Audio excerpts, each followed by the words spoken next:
Alors pour le bilan de 2018, une chose de sûre, c'est que c'est devenu une problématique grand public. On a vu en 2018 le monde parler de WannaCry.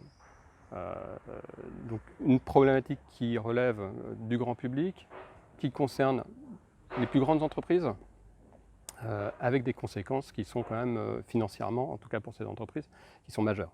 Donc ça pose une problématique assurantielle évidente, et on voit les évaluations de coûts des assurances qui sont quand même particulièrement effrayantes.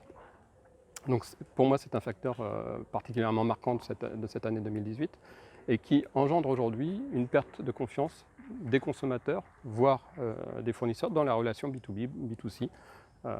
Et ça, c'est un véritable enjeu que les entreprises doivent prendre en compte.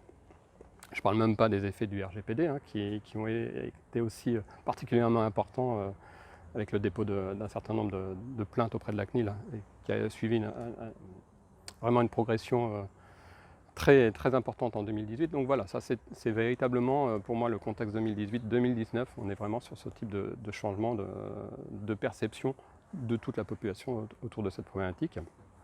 On commencera aussi à noter un discours alarmiste finalement des instances étatiques et notamment du directeur de l'ANSSI, Guillaume Poupard, autour de la problématique cyber, où on parle véritablement de cyberguerre finalement, de la capacité de détruire les capacités d'État en utilisant l'outil cyber et l'arme cyber.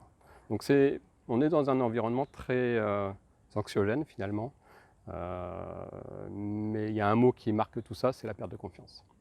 Et cette perte de confiance, elle est particulièrement importante et c'est vraiment un axe prioritaire que doivent engendrer les entreprises pour retrouver une confiance, que ce soit avec leurs consommateurs ou avec leurs clients finaux.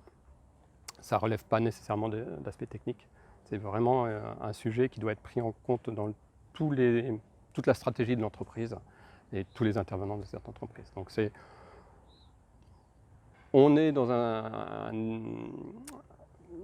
une époque particulièrement critique et ce n'est pas les outils informatiques qui vont pouvoir complètement régler le problème. Donc c'est vraiment quelque chose qu'il va falloir prendre au plus haut niveau des entreprises, une prise de conscience au plus haut niveau. Alors, je ne sais pas si on en y est encore, mais la tendance est réelle.